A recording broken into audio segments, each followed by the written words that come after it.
Bonjour à tous et bienvenue dans cette nouvelle vidéo sur Langrisseur.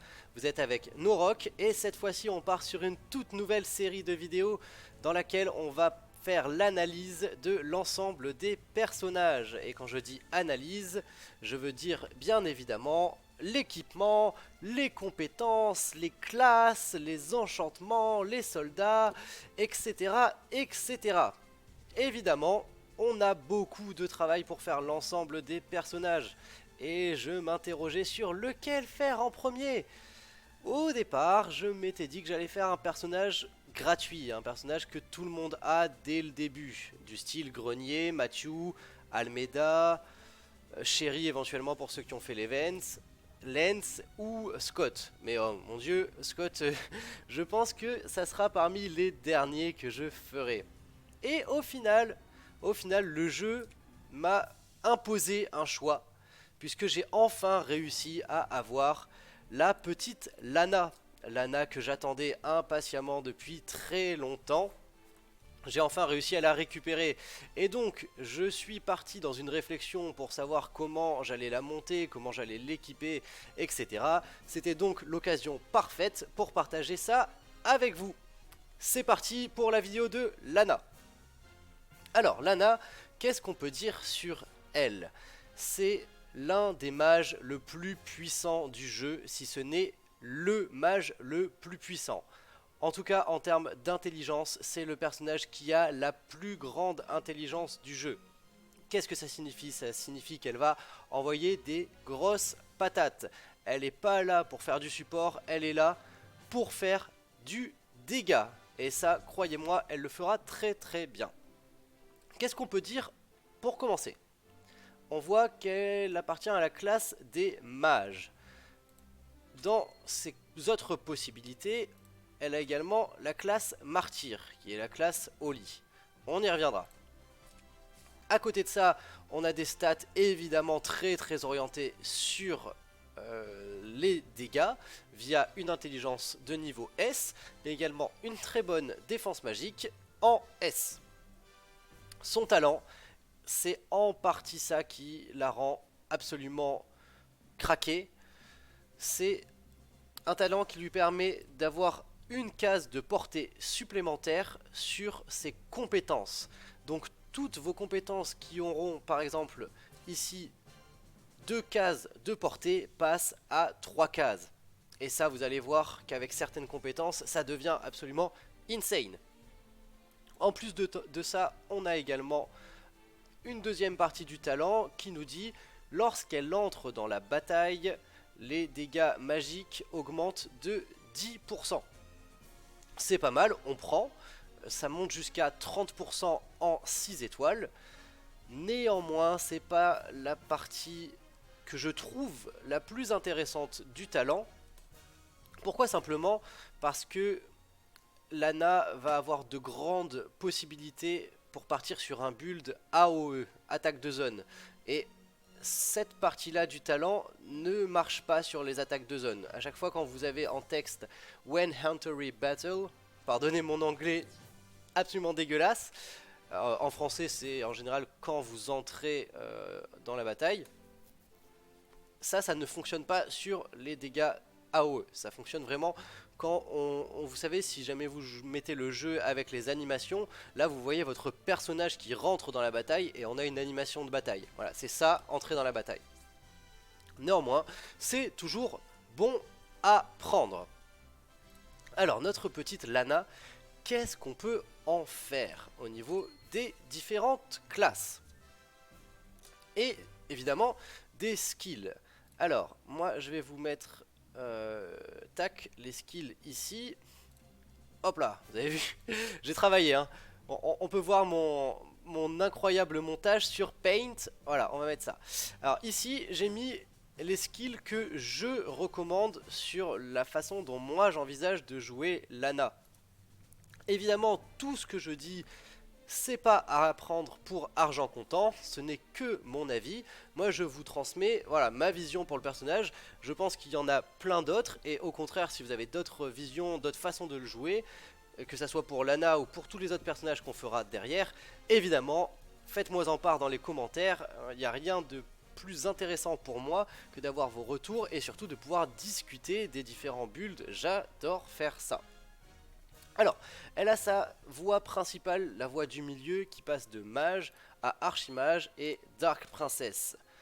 Alors, en mage, nous avons Free Strike. C'est une compétence qui va lui permettre d'infliger 1,5 fois son intelligence, avec un bonus contre les lanciers. Excellent pour one-shot les tanks. Ensuite, en archimage, on a le sort de zone AOE Blizzard. Excellent Blizzard.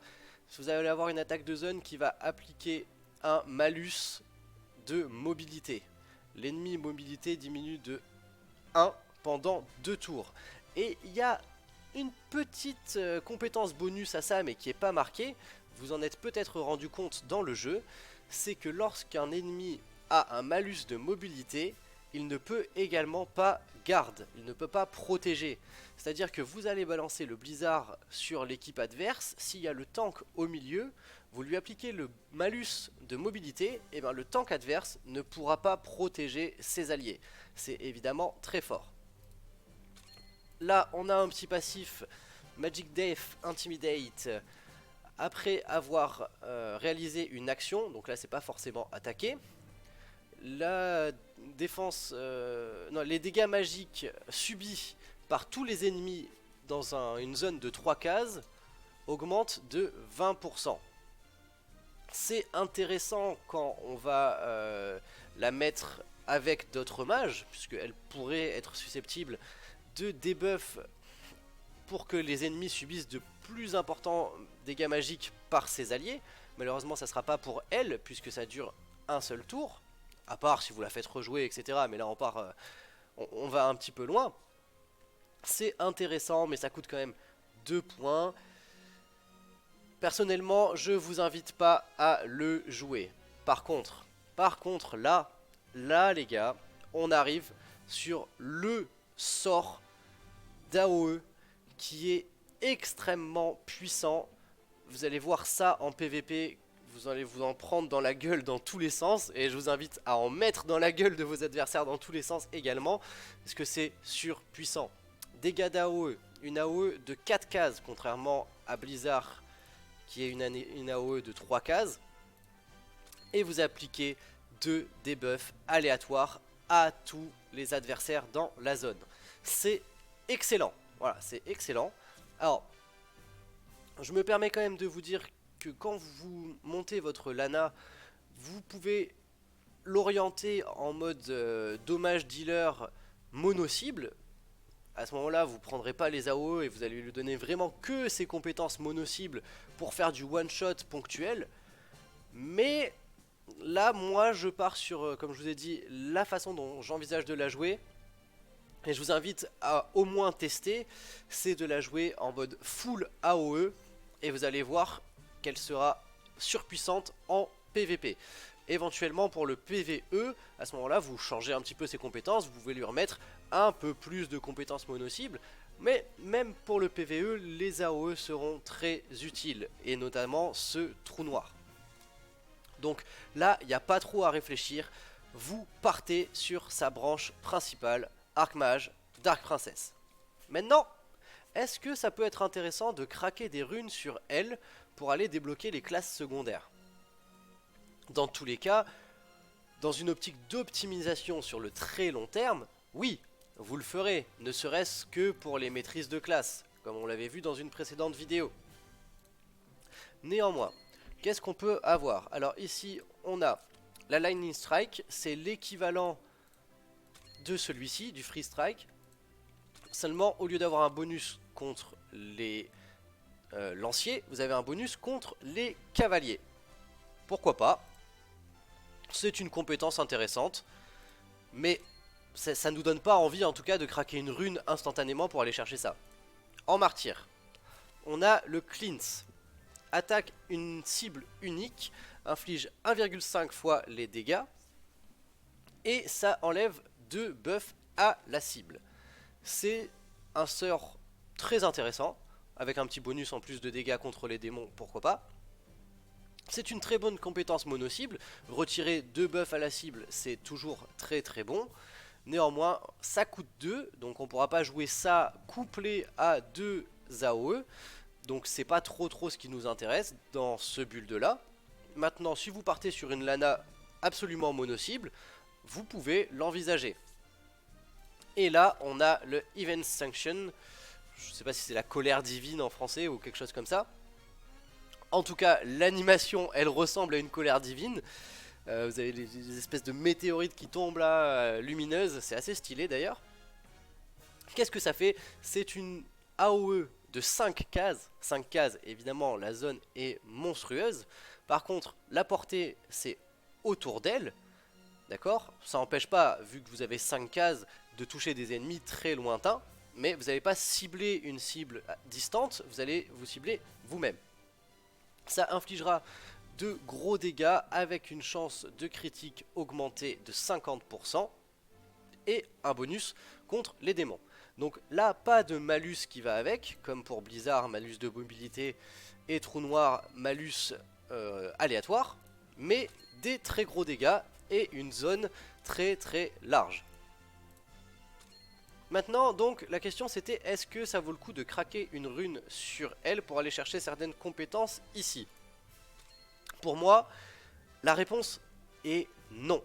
Vous n'avez pas intérêt, en tout cas dans l'immédiat, à craquer vos runes pour partir sur ces voies-ci. Pourquoi? Simplement parce que Lana va s'en sortir très bien toute seule dans sa voie. On l'a vu tout à l'heure. Hop là, je vous ai laissé les skills ici. Moi, je vous propose de la jouer de manière classique dans la première voie. Trou noir, Blizzard et Free Strike. Je sais pas en français. Vous avez une compétence mono-cible qui va one-shot les tanks.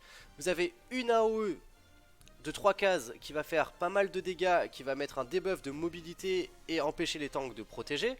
Et vous avez le trou noir, évidemment très puissant comme on l'a vu.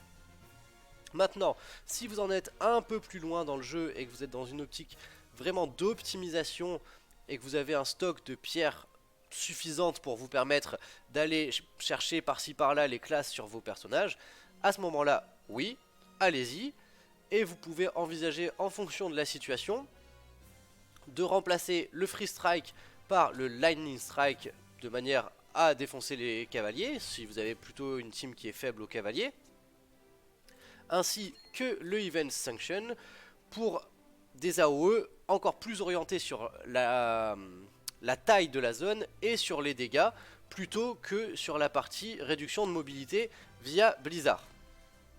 Ok, donc voilà, ça c'est à voir, mais elle sera très efficace dans sa voie principale. Pas besoin de vous prendre la tête sur Lana. Ensuite, on a Summoner.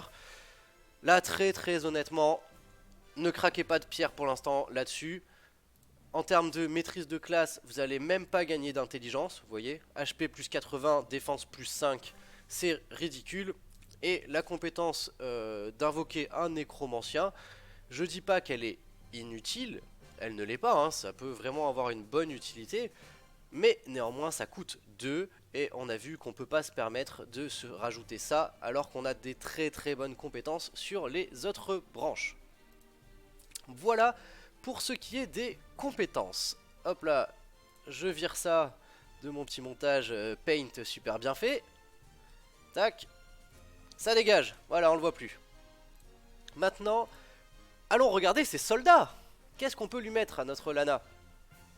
Alors, la première chose qu'il faut savoir quand même sur les soldats de Lana, c'est que même si elle a une case de portée supplémentaire via ses compétences, ces unités n'ont pas cette case de portée. Donc si vous lancez votre sort mono-cible, par exemple la Dark Reaper, à 3 cases de portée au lieu de 2, il y a uniquement votre Lana qui va taper. Ces unités à elle ne vont pas taper. De plus, nous on a vu qu'on s'orientait sur un build AOE attaque de zone avec trou noir et blizzard. Donc là également vos unités ne frappent pas quand vous envoyez des AOE, d'accord? Donc moi ce que je vous propose dans ce build, c'est de lui donner des unités dans l'unique but d'éviter qu'elle se fasse one shot. Voilà, augmenter sa survivabilité. Je sais même pas, est-ce que ça existe ce mot? On va dire que ça existe. Augmenter sa survivabilité, ça sera notre but via ces soldats. On continue notre super montage paint de la mort. Regardez, regardez ça. Waouh, c'est pas magnifique ça? Hein? Oh, il y a du travail. Donc moi je vous propose soit les titans de lave, soit les colosses de roche, je suppose, les stun colossus, de manière à ce que se fasse moins facilement one shot, parce que ce sont des unités avec une stat défensive très élevée. Et d'un côté pour les titans de lave, vous avez en plus des dégâts que vous allez mettre, vous allez appliquer un debuff mais uniquement à 2 cases, donc c'est très fort, mais néanmoins notre Lana sera pas forcément à 2 cases pour l'appliquer. Ou alors nos stun colossus qui eux vont être simplement purement défensifs et qui vont réduire les dégâts subis par Lana lorsque les PV des troupes sont inférieurs à 70%. Voilà. L'un ou l'autre, dans tous les cas, très bonne stat défensive, c'est le but, c'est ce qu'on veut, qu'elle se fasse pas one shot. Je vous ai quand même mis les sorceresses en troisième option, simplement pour le PVE. Voilà, les sorceresses, ne les sortez pas en PVP, ça sert à rien. Vous allez balancer des AOE, elles serviront à rien, elles taperont pas. Et votre Lana sera extrêmement faible contre toutes les attaques qui vont lui venir dessus. Un Léon qui lui court dessus, il va lui casser la gueule. Une Chérie qui lui court dessus, elle va lui éclater la tronche également. Donc ça, PVE, ça ou ça, PVP. Ça, c'était pour les soldats. Terminé, hop là, le montage paint de la mort. Ça dégage. Ensuite, on a vu les classes, on a vu les soldats. Et ben on suit les onglets. Dernier onglet, l'équipement. Qu'est-ce qu'on peut lui mettre à notre petite Lana? Donc là, je vous propose d'aller directement dans les équipements. Tac. Au passage, en plus, ça vous montre comment aller voir si jamais vous n'avez pas fait gaffe. Vous avez dans la partie invocation ici, galerie, équipement. Voilà, comme ça vous pouvez voir tous les équipements. Moi ce que je vous propose c'est 2 équipements différents pour Lana. Un équipement SR, donc je vous propose la façon dont moi je l'équiperai en version SR, avant d'être vraiment full SSR et mettre le maximum des items que je voudrais. Et ensuite on partira sur le build ultime dans ma vision pour Lana avec tous les équipements SSR de la mort qui tue. Et là c'est la suite du montage paint. Attention les gars, c'est pas magnifique? C'est pas magnifique? Alors on va le mettre sur le côté parce que là on voit rien. Voilà. Alors en équipement SR, je vous propose, paf, en tant que arme, ce petit bâton classique que vous avez déjà dû voir sur pas mal de mages. C'est le tout simple qui donne un max d'intelligence, il fait le taf, c'est tout ce qu'on veut pour Lana, plus d'intelligence, plus de dégâts, c'est parfait. Ensuite, en armure, 2 options que je vous propose. La première option, c'est l'option safe, la Green Leaf Coat, pour plus de pourcentage de HP. Pourquoi on prendrait du pourcentage de HP et pas du pourcentage de défense? Ça c'est valable pour Lana, mais ça sera également valable pour la plupart des mages et des soigneurs. Leur défense est très faible, donc augmenter un pourcentage de quelque chose de faible, ça n'a pas d'intérêt. C'est pour ça qu'on va plutôt partir sur des HP. Et pourquoi des HP plutôt que de la défense magique? Vous allez me dire, parce qu'en plus sa défense magique est élevée, donc donner un pourcentage de défense magique, ça l'augmenterait encore plus. Certes, mais ça lui sera moins bénéfique. Nous, ce qu'on veut, c'est qu'elle se fasse pas one shot. On l'a vu. Donc, one shot, quand je dis one shot, c'est par des chéris ou des léons que vous allez rencontrer. Donc, on veut plus de PV, pas plus de défense magique. Deuxième option, la robe d'alchimie. Alors, celle-là, lorsque l'effet va s'appliquer, elle sera supérieure à la Green Leaf Coat. Par contre, là, vos pourcentages de HP, vous les avez tout le temps. C'est safe. Ici, on a 25% de chance seulement Par contre, quand ça proc, ça va réduire les dégâts infligés par l'ennemi de 20% pendant 2 tours. Donc c'est super fort, mais il faut que ça proc. À vous de voir en fonction de laquelle vous préférez et laquelle vous avez. Les deux sont envisageables.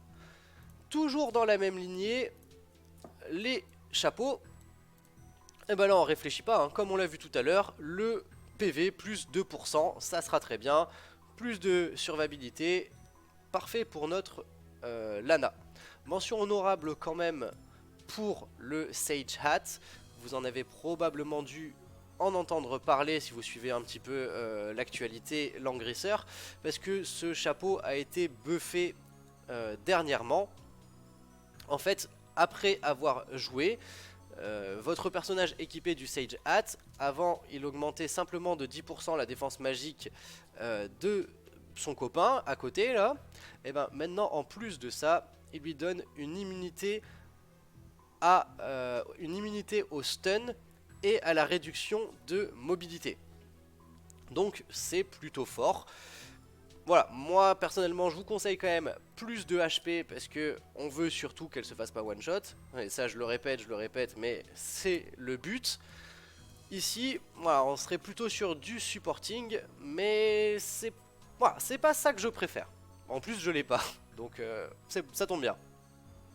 Bright, je serais bienvenu, mais non, je tourne une vidéo, plus tard. Alors maintenant en accessoire, qu'est-ce qu'on va lui mettre en accessoire à notre Lana? Eh ben il n'y a pas de spoil, hein, vous l'avez vu, il n'y a aucun spoil là-dedans. Deux options proposées. Première option, le bracelet de méditation, plein d'intelligence, intelligence et une immunité aux dégâts fixes. Plein d'intelligence, c'est parfait, ça tombe sous le sens pour notre Lana. Immunité aux dégâts fixes. Ça sera pas ce qu'on voudra chercher, en tout cas dans notre build ultime SSR, on va y arriver. Mais c'est toujours bon à prendre contre un Bernard, contre un Bozel, contre un hyper buff Team Princesse, etc. C'est acceptable, on prend. Deuxième option, le collier, le pendentif. Celui-là, hop là, ici on avait Intel Magic Def. Ici on a Intel HP et Intel HP. Donc on troque le passif immunisé aux dégâts fixes contre plus de points de vie. A vous de voir, les deux sont très bons, les deux vont augmenter son intelligence de la même manière. Donc c'est vous qui choisissez, vous êtes libre. Bon, je sais même pas pourquoi je vous dis ça, dans tous les cas vous êtes libre, hein. Si vous voulez faire n'importe quoi avec votre Lana et que vous voulez lui mettre, allez... Voilà, si vous voulez lui mettre plus d'attaque et plus de défense, vous êtes libre, hein. Je vais pas venir chez vous et vous tirer par les oreilles. Bon, je vous conseille pas de le faire, mais vous comprenez le principe. Bref, voilà, vous avez ici donc le petit récapitulatif, le stuff optimisé que je vous propose pour Lana en SR. Maintenant, on part sur le very late game, on part sur du gros SSR bien sale pour avoir une Lana du feu de Dieu. C'est parti, waouh! Magnifique. Alors bon là ils sont grisés hein, parce que j'ai fait des captures d'écran dans le jeu et ces items SSR je ne les ai pas. À quoi ils correspondent? C'est parti. L'arme. Hop hop hop. La Red Moon. Voilà. Red Moon c'est la stricte amélioration du bâton SR. HP intelligence, HP intelligence.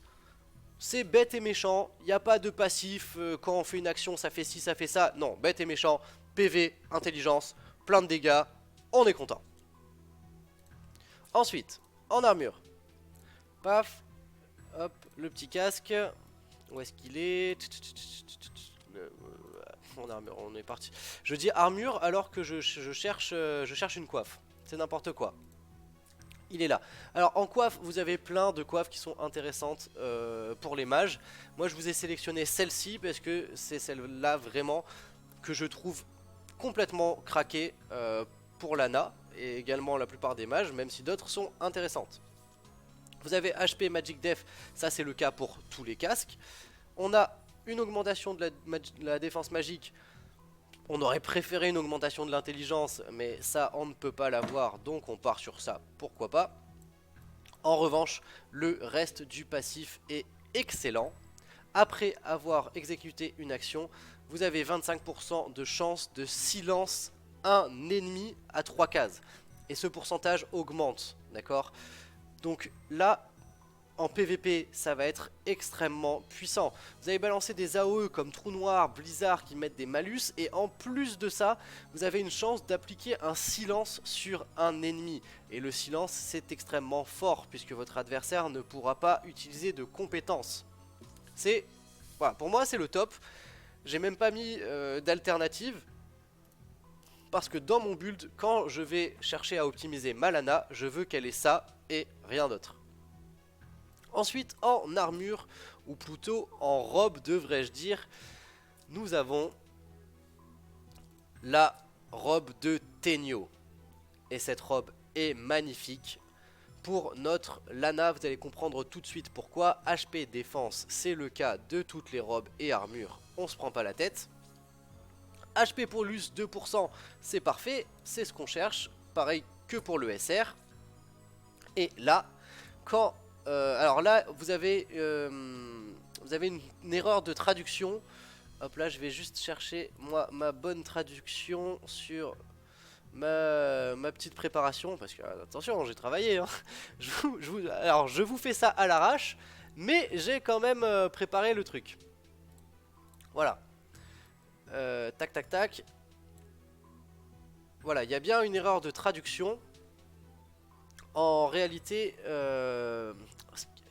attendez, à moins qu'ils aient corrigé l'erreur.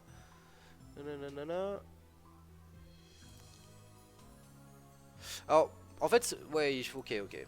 Oui, c'est ça. Là, ce qu'ils nous disent, c'est quand vous êtes attaqué, vous avez 15% de chance d'enlever un malus et de lui donner un bonus. Donc non, évidemment, c'est pas ça, c'est l'inverse. Quand vous êtes attaqué, vous avez 15% de chance d'enlever un bonus à l'ennemi et de lui appliquer un malus. Et ce pourcentage augmente à 30% quand votre item est maxé. Donc c'est extrêmement bon, je vous le recommande, c'est ce que je veux pour ma Lana.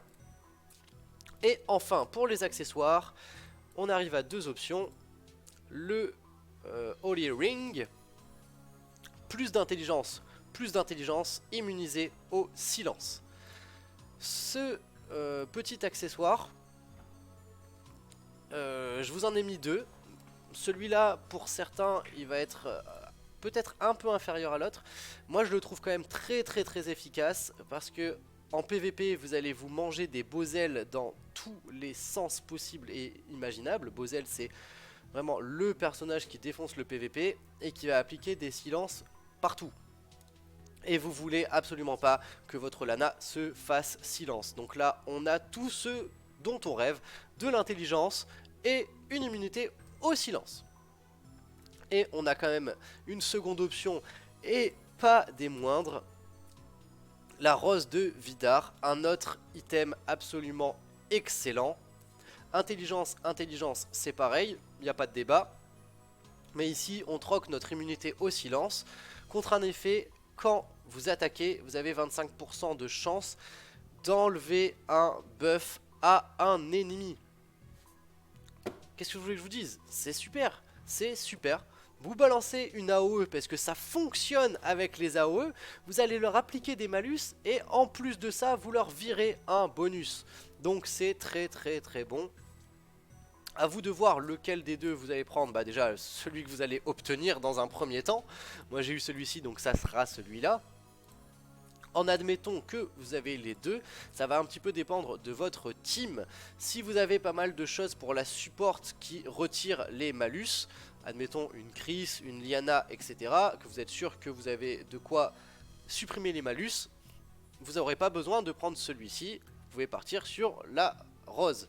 Maintenant, si vous n'avez pas ces personnages-là dans votre équipe, que les malus, vous avez du mal à les enlever, partez sur l'immune silence.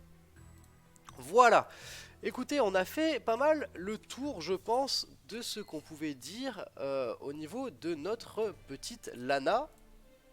Maintenant, ce que je vous propose, c'est de déjà dégager ça là, mon montage dégueulasse. Voilà, ça disparaît. Ce que je vous propose, c'est 3 petites teams auxquelles j'ai réfléchi et dans laquelle Lana non seulement va s'insérer, mais surtout va briller.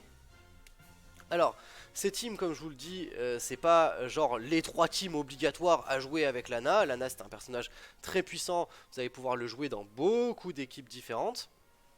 Mais là, je vous soumets les 3 équipes auxquelles moi j'ai pensé, que je veux monter, parce qu'il y a pas mal de choses qui m'intéressent, qui me hype de ouf dedans, à faire comme combinaison de personnages et tout. Je vous montre ça tout de suite. Hop là. Le dernier montage magnifique, voilà, il est là. Il est là, on va peut-être le mettre un peu plus grand. Hop là. Et voilà. Alors, oui, j'ai mis des petits noms, hein, voilà, ouais, ça me plaît bien.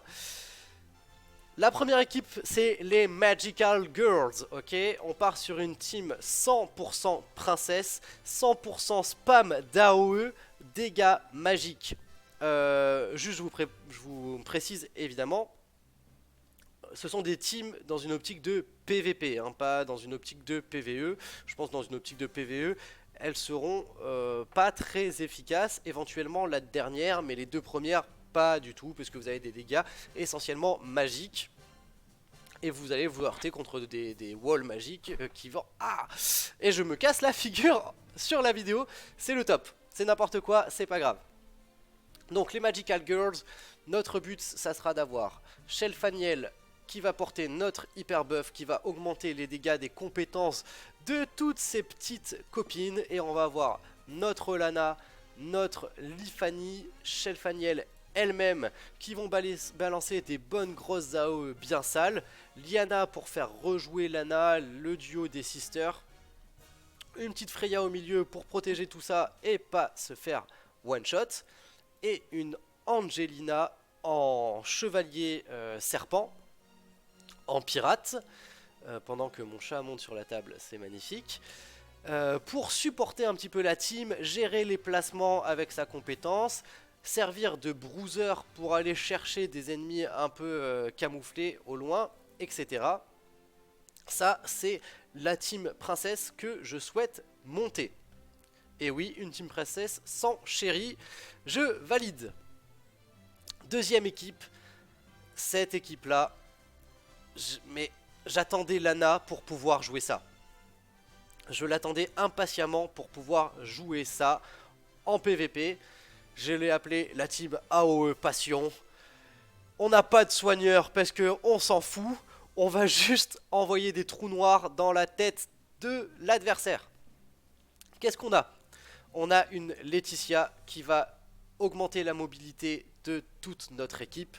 On a une Varna qui va pouvoir appliquer une AOE et surtout qui va augmenter les dégâts d'AOE de tous nos autres personnages. On a un Egbert, un Bozel, une Lana, un petit Altemulaire au milieu pour protéger tout ça. Et le but, ça va être d'appliquer la mobilité sur toute notre équipe, appliquer le passif de Varna. Et boum, on s'en fout, on réfléchit pas, on court sur l'adversaire et on enchaîne AOE sur AOE.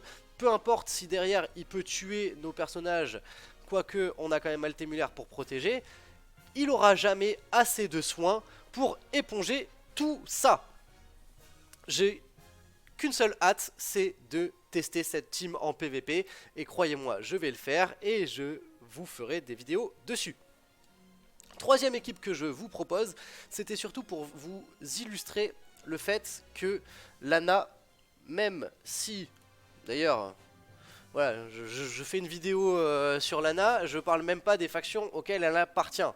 Vous l'aurez compris, elle appartient au cycle noir, à la Dark Reincarnation, ainsi que à la faction des princesses. C'est pour ça que je vous ai proposé une team princesse, une team cycle noir. Et là, c'est pour vous illustrer la troisième team que Lana en duo avec Bozel s'insère très très bien dans n'importe quelle team. Elle n'a pas besoin d'être obligatoirement dans une team full faction. Vous pouvez avoir un mélange de 2 factions. Ici, l'équipe, la Légion de la Gloire Sombre, basée sur notre Ledin Tank, Chéri pour un DPS physique, Liana pour du gros soin, et la capacité à faire rejouer et notre Chris pour virer les debuffs dégueulasses de Bozel, infliger des dégâts magiques, soutenir l'équipe. Et notre petit duo, Bozel, Lana. Cette team là, en PVP, je peux vous assurer qu'elle va faire un taf monstrueux. Alors on sera pas dans la même optique que les deux supérieurs, les deux du dessus, qui sont très offensives. Là on est sur des teams hyper offense que sur l'offensive, surtout celle-là, celle du la AOE Patient.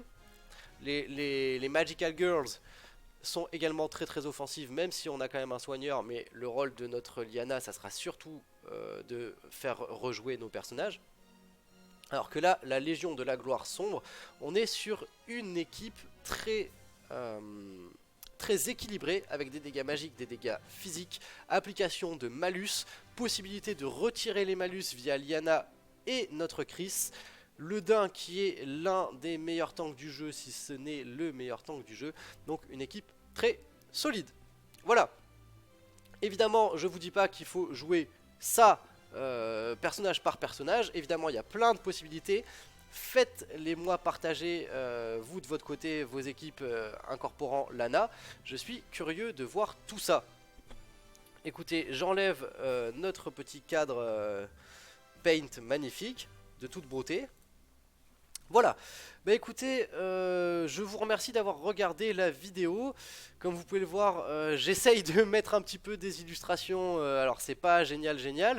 Je vais essayer au fur et à mesure de m'améliorer, de me mettre un petit peu aussi au montage pour vous faire des vidéos encore plus de qualité, non pas sur le contenu mais sur la forme, de manière à ce que ça soit plus agréable à regarder. Donc faites-moi part un petit peu de vos retours là-dessus. N'hésitez pas à commenter, à liker, à vous abonner à la chaîne. Et en attendant, je vous dis tchuss!